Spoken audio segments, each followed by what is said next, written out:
Umokshik mi West Nile, ubedao ekom apoka ikin juponji.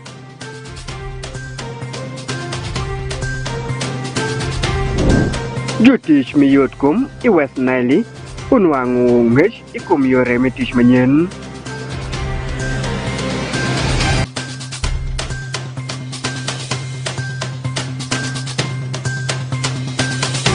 Dilo pa VNG. Ukwayo dekiri pidongo adura mi arua.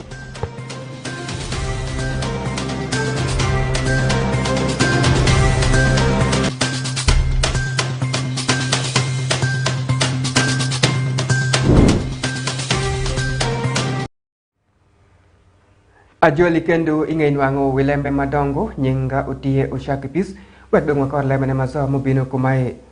Umok shek ni ay kodi kabe dimi West Nile utie kadao makwe ikum tubiri man apoka muwok ikin juponji mutie kodi ngom Uganda malembe utie anzelo peshol ma utie iore matongtong nyoke mukosh eni ikin juponji ma utie irwami science manje mukande mutie kaponji art eni ke kod isinia lembe shek ubini makun umok shek eno gibe kwayo dalam mutie kodi ngom Uganda ni sholo juponji cheke shol nyo musara marom pien inwangu juponji mi as mansans dog begichido isukuru ma utie irwamarom mande ginwang karatasi macheke umako gipori kaninwang kodo lemar ma utie isasi machel enke yajikane inwang shologe shol mukosh Alfred Jawok utie kolembe matosh tengo mokshik mokuma ay kodi ya Durami West Nile region gidaro pini nyutu diang chwingi iwi taleri mutie kinjuponji mi arts karachelu science iskuru mapol I region maeni I para pa jutela maenu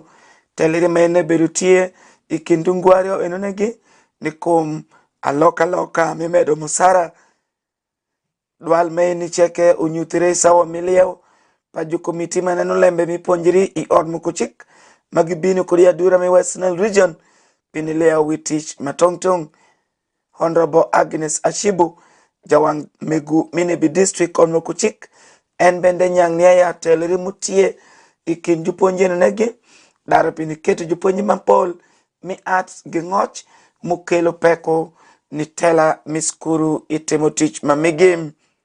You know, science teachers are being paid highly as compared to the arts teachers. That thing, naturally speaking, has created a lot of division among science teachers and arts teachers, and it befits everybody understanding. As members of the Committee of Education, we had not endorsed that proposal that teachers should be paid differently, but it has taken off. And one consoling answer that has ever been given by Minister of Public Service is that they have started in stages, and therefore they would also come to the arts teachers. Patrick Omony, Japonyimi Science Imamba City Secondary School, enyutunia government amako tempeo peo ni medo musara pa jumi arts ni koma ene doko ni peko ikinjuponji mapol. Money is nothing. I think you bear me witness. I don't know what a member of parliament gets, but still that money you are being paid is not enough. Personally, I get 2.8 net, but that money cannot do anything. Now look at a colleague of us who maybe if a diploma person is getting around 600 something with loan, that money is nothing completely.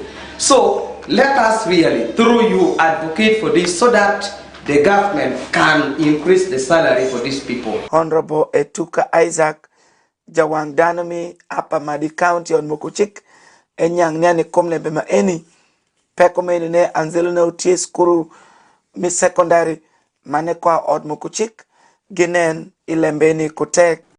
I am heartily sorry and greatly disappointed due to the discriminatory salary enhancement. In fact, as members of Education Committee from the 10th Parliament, we totally rejected as a committee and even as the Parliament the discriminatory salary enhancement, because when you look at the 8 parameters, some of which are considered for allocating salaries.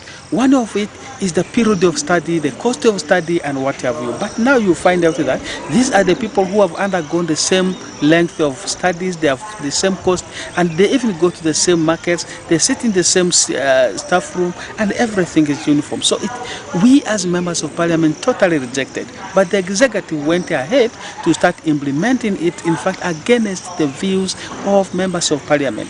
Pakwach district, jo committee meno gileo Pakwach Girls Primary School, Pakwach Senior Secondary School, man ke Kodalwe Seat Secondary School, leo mamigi ubimedre, I Arua, Komade Okolo, I Kare Makago Eni, meni nyuto bende, bero mere bere Karachelo, mi joponyi mi science, Karachelo kumi arts, we kara teach, uchit maber. Alfred Jawok, West Nile TV, LEMB ANGEYA.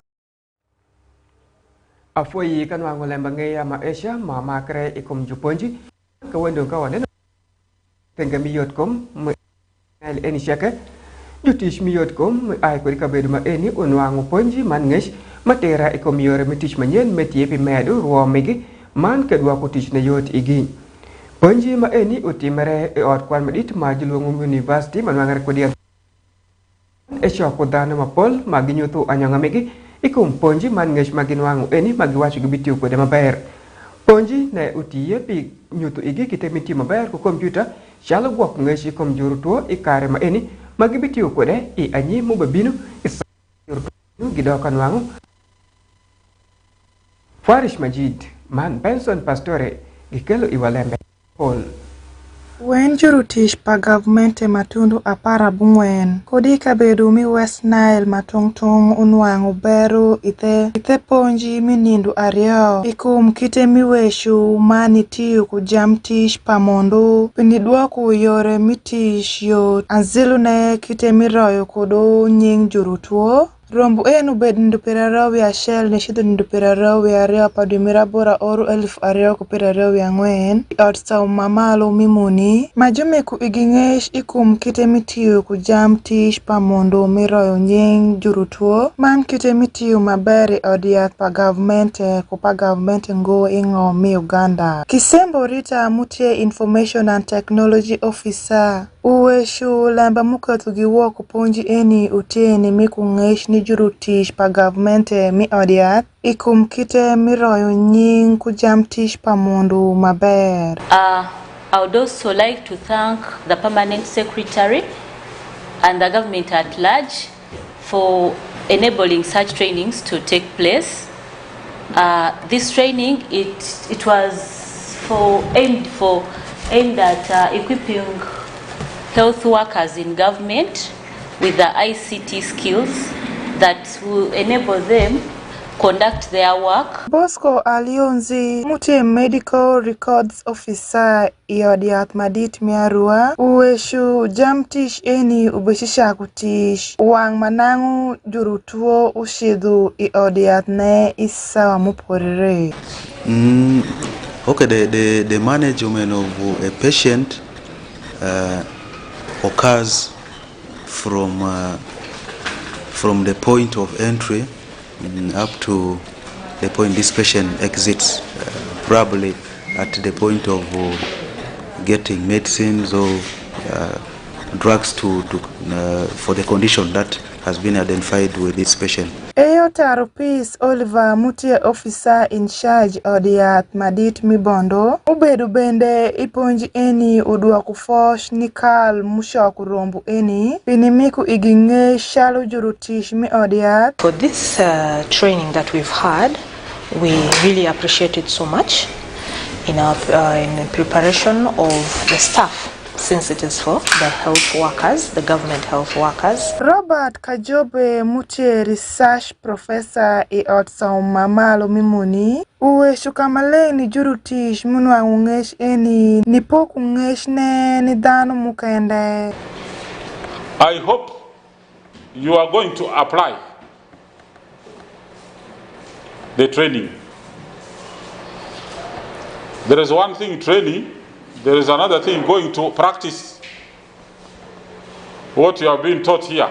Mi kuponji ni juru tish mi odiath pa gavmente ikum kite mitiyo kujam tish pa mondu ubedu pinidwaku tish yot igi Kashinroth Fancy Farish Majid Rak Benson Pastore West Nile TV LEMB ANGEYA Nu a super be ay ko di yampa West Nile TV ide Sheikh Matin eni. Wawek ma Asia ma na dog ve kanene lambe ay ko di ngomer alur en ke kod i district minebi. District ne ma enu udara shwalo arado mara mo pira rawi angwan maza ni shido ikabedu majilu muzeu manuangare ko di Zomba district karage shepunwango bod mishing mabi konyoge. Yup mimi bod mishing eni otish madit pajawi ngo mi Uganda meningetie His Excellency Yoweri Kaguta Museveni remu wokodo pikonyo arado mapol motiye karagi shopo bedu kukeru minwango le moku mak bikonyogi ni shungu iwigi man lemene ubeti mere i district nyoke kabedu mapol motiye ko dingo mi Uganda eni sheke wanwang lemene mapol ko di bang Alfred Jawok sawa ungu parado maromo pira row ya ngwen minebi district gichido izombo pininwango ponyi mi bodu miching mutiete yopa president ni ketu kode arado matindo ginwang yop karawek ulwenye komchan tich mikindano ikindarado ne gima podi ginwango beru na mimirachel ni ay kudi ni bi district giteku geno gen maniaya piny maini bimiki gitego ni nwango kode ngich yonge ponji midu ya busiel isawa mechwala radio eno negi nindu piraro yario padi mirabora oruma eni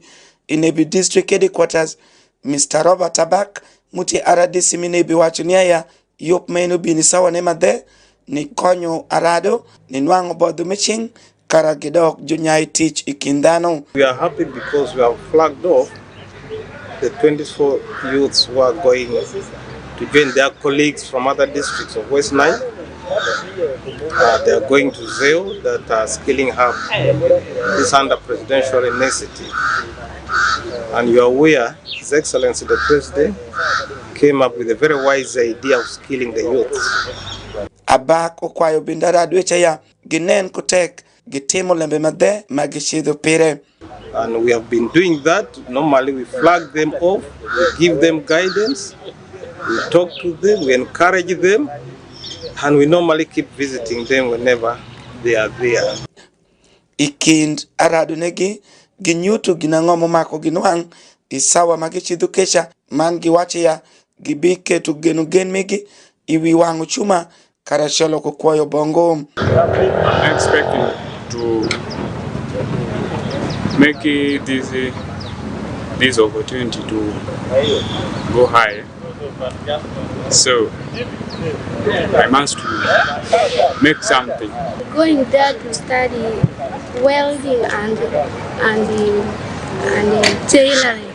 I expect this opportunity to be and then to help other people. Thank you. Honorable Emmanuel Rombi won Komdola Beach Minebi District echimo ngaradwechagi pikwo machopoka ketugi nwangungo bero miponji echa. They get on apart with the social issues like sexual relationship and the rest. Let them first focus on one thing. But also I've been telling them, when you are trained, don't go back and be dependent. Start something. You may be trained in tailoring and you may not have the machine. But at the moment you can hire, but also you have alternative of working for people. Honorable Rumbi uteku gen mania yonge ponjine arado eni gibido chungi wigigigi mkagi ketu ngech maginwango itich. Because now, even in this situation, women want men who can give them something, but also men want women who can contribute to their families. So at their young age, where many of them here I've seen, none of them is yet married, meaning they've already fixed and secured their future. I thank His Excellency Yoweri Kaguta Museveni.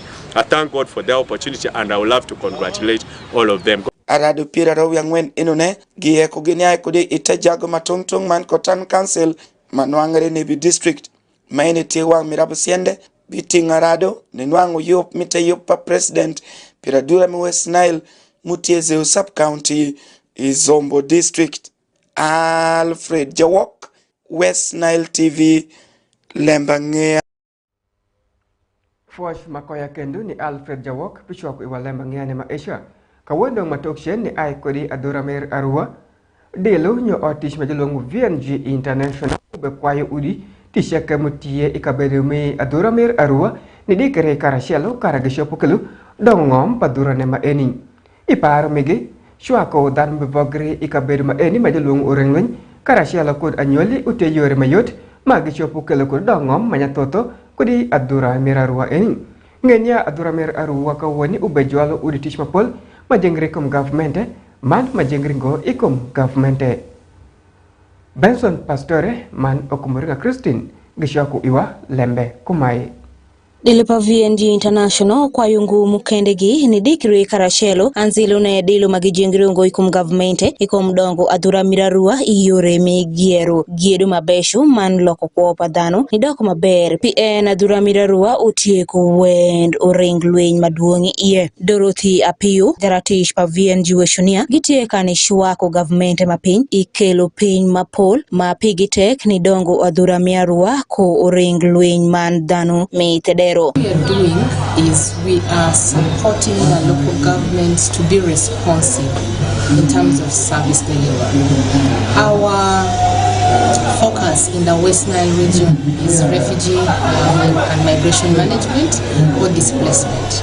So Moses Akuma odims jadit mitish pawenda okwayo adura miraruani ketu shwingi LEMB tugu PN LEMB tugu kelu sente maduong ijeba padano man kelu le mashalo musoro is a member to Wenda, and so we would like to appeal to partners to continue this relationship and continue offering support to address some of the non-fundable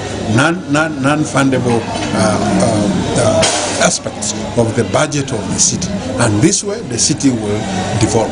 The city should be able to amplify the sports potential that Jack Bless jaratish payo mikonyo jumamegu imalo pa Africa okwayo dilo matongtong ni mako shingi kara aduogi maber patishu nene. The partners, number one is like they said earlier, is continuous collaboration, because as a partner you cannot work as an individual. It doesn't carry weight. If many partners come together, it gives you more weight, and it also gives a definition or weight to that issue that we are fronting forward.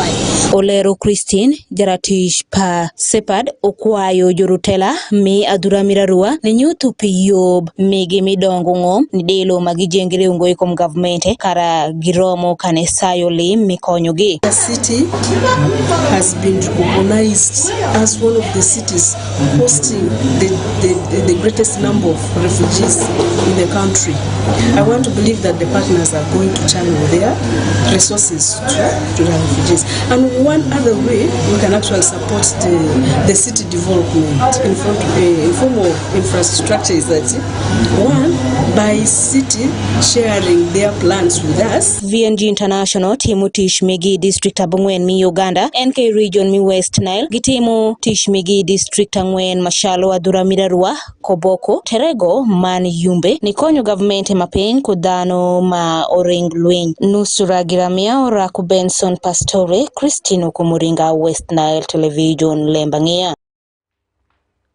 LEMB ANGEYA muai ko dia duramir arua mamako ikom dikeri ubekeladu ya jika pa LEMB ANGEYA macho kiritoge ishenka sabusial matin eni man kengenya yomukande mambasho de ube binu iri dokdan magimaru tugu pamondo utiye echeke tugu mengomer olaya ku ngomi England kuno Spain kumukande cheke utiye don kami tunyang matushi kumlembe maenu bedinget West Nile TV pianjo dir mana lempa tugu ubinu iri koni kidemi sawa abora chedu abungwen magibikoro iri asial ku asial man angoma ube timre dok dan mamaro galwang ke umegu saj ukele iri koni sawa aberu echa yup ma makare ku washmi dunguru ma etie ku ponchi iya yupakonya street dog kadong sawa shell de LEMB ANGEYA mukende binu iri ko domondo piyenga dama eni LEMB ANGEYA ko galur ubajika keni man mukende ubinu iri chen kasa shell echa kidemi sa busial midde shek man ke sawa dek wachaka ko do lugara majupakonya eyolaza dogenya kare sheke iberu inget West Nile TV kare inwangu ngesh mupore